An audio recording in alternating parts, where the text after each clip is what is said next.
You enter a realm of spirit, of sight and sound and mind. Your radio is a cosmic doorway, and your psyche begins to spark. When you tune in to Gary and the Sun and Night Dreams After Dark.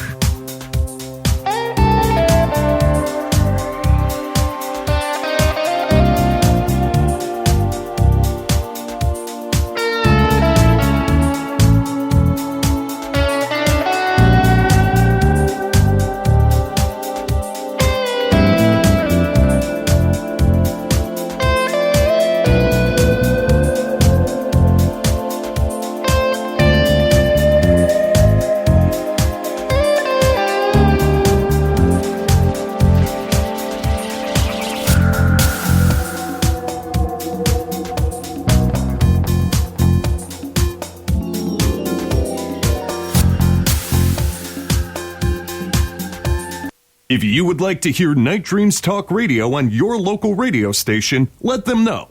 Tell them to check out www.nightdreamstalkradio.com, and thank you. Good evening, or morning, depending on your time zone.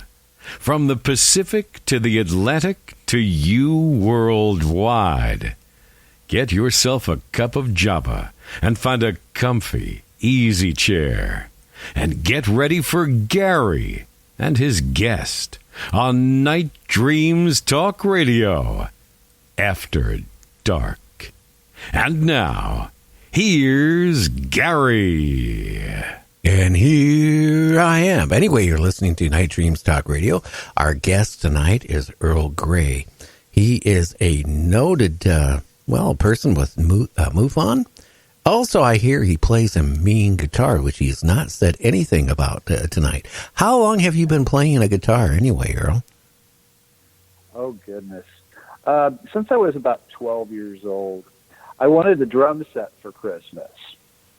And my parents, they didn't really want to hear somebody practicing drums in their house. So they gave me a little acoustic guitar. And but now, of course, I look back on that and it's like, oh, yeah, I wish I could play drums, actually. That's one instrument I can't play. I have to hire drummers. I can, play my own bass parts. I can play some, little menial keyboard bits myself. And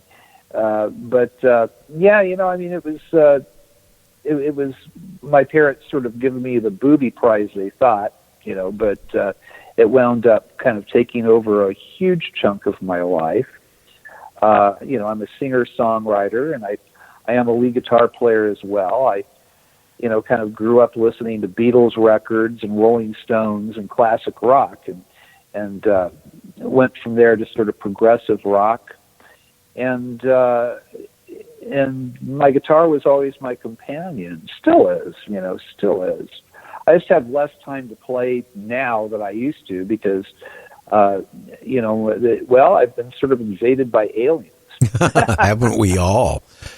The topic pops up in songs now, even if I just sort of, write about it poetically to where people might not necessarily know, it definitely pops up in music that I write So everything kind of comes together in the end, I think. So, but yeah, I am a musician. I'm a working musician, and I'm also a nurse. That's my other hat. I've got a few hats.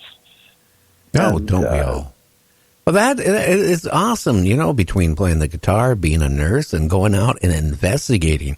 My parents did the same thing. My dad, I wanted to play a trumpet, and my dad goes, this is like when I was in first grade. And my dad goes, no way are you going to play the trumpet. And I said, the teacher said I had perfect teeth to play the trumpet. No. So they gave me a saxophone, and it drove my dad crazy because, learning to play a saxophone, he couldn't take it. So my mom goes, well, what other instrument? You can quit band, but you like music. What instrument would you want? I said, electric guitar. Well, guess what? That was probably almost as bad as the clarinet. I don't know. My dad would go crazy when I was learning to play Louie Louie, on the guitar. That's a great song, man. It still is a great song. Yeah. It's a good riff, and it sounds rebellious. Although I still don't know what they're singing about, really.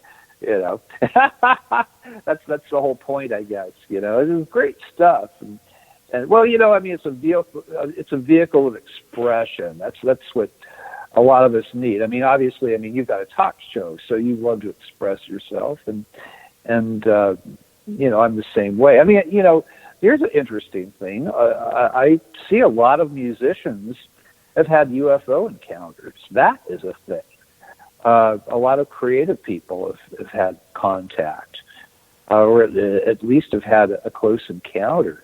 I know, I have good friends that were Jerry Garcia's housemates for years. They were kind of his personal attendants, and they say that Jerry had sort of a little Travis Walton experience where he was gone for a few days. He showed up, and he was talking about, he said that he was taken by these aliens that looked like praying mantises. They gave him a little cosmic tour, and he didn't want to come back. And, Jerry was very forward about, using hallucinogenics and stuff. And he told them, no, I wasn't on anything. I wasn't tripping, and what lasts for 3 days, it's just, but he didn't want to come back, apparently. I was actually also, it's a long story, so I won't tell it, but I was close friends with Chris Squire, who was the bass player for the band Yes. He was a hero of mine for years, and I actually was close friends with a woman that he eventually married, so I sort of inherited him as a friend.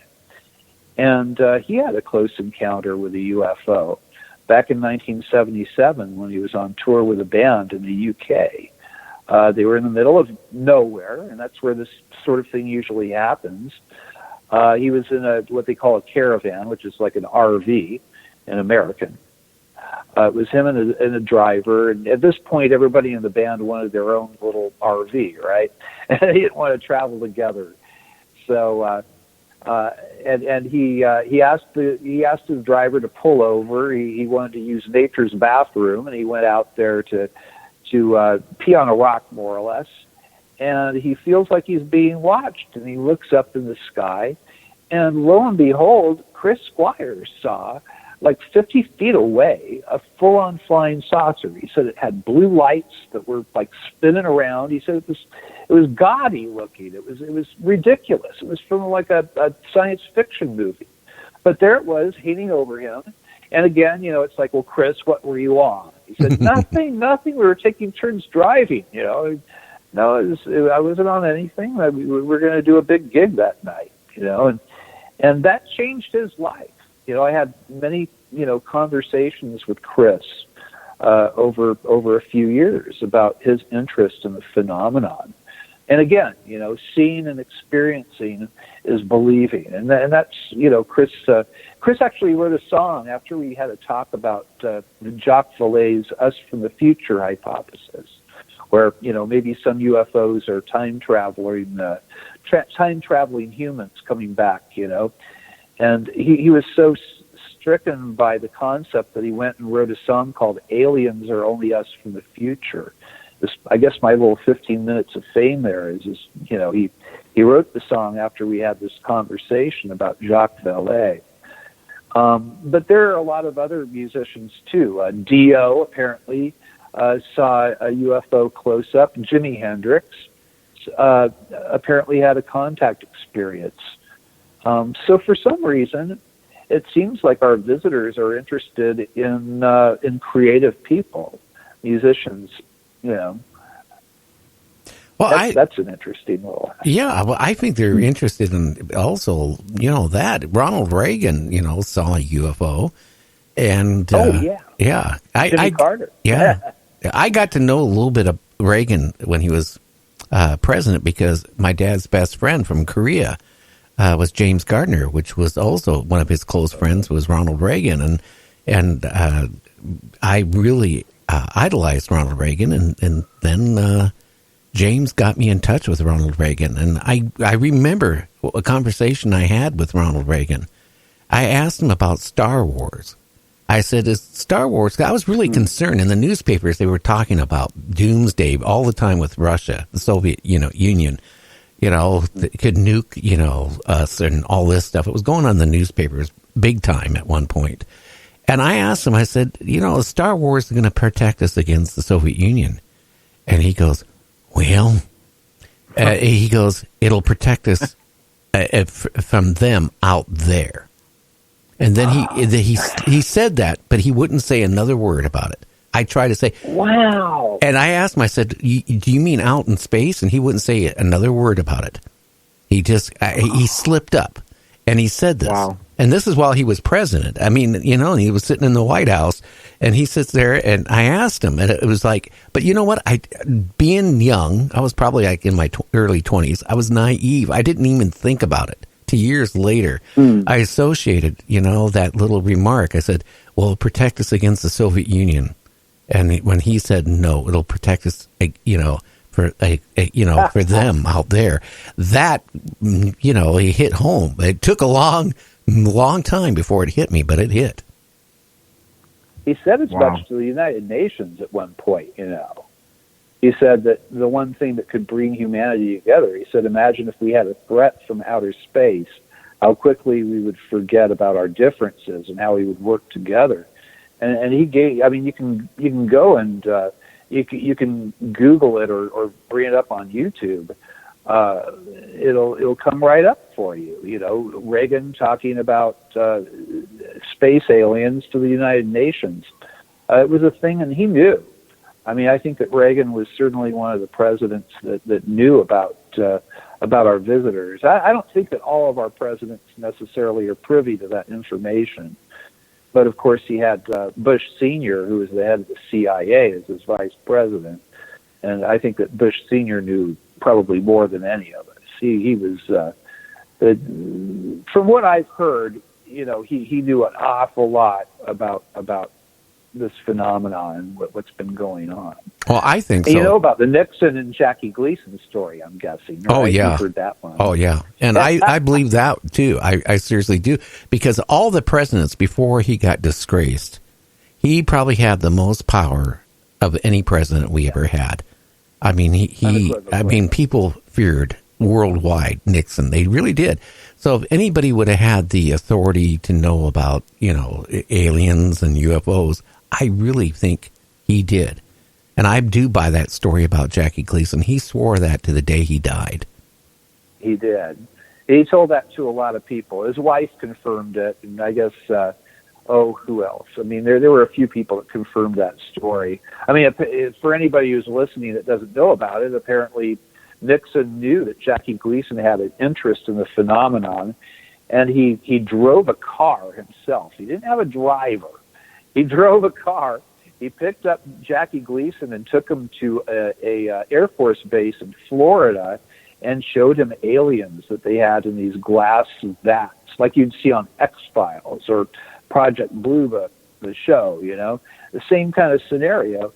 And apparently Jackie Gleason was just taken aback, before it was sort of this, it was a thing of interest, but when it's right in front of you, of course, it takes on a whole new, proportions. And, that's, as far as I know, that's a true story. Oh, I believe it. I believe it. The thing with, I got a funny feeling Star Wars was a lot more than what was being discussed to the public. I don't think from talking to Reagan, that little short blurb he did, it was just to protect us against the Soviet Union at the time. I think he actually felt, and I got a funny feeling, I do think the government thinks that whatever is going on is a threat to mankind. Well, they're supposed to see that. They're supposed to see it that way. They're supposed to protect us, right? That's what the Pentagon does. So they're always going to see it as a threat. It might be like, comparable to a bunny rabbit, but they have to see the potential of threats, and so of course that's a national security issue. And you got to understand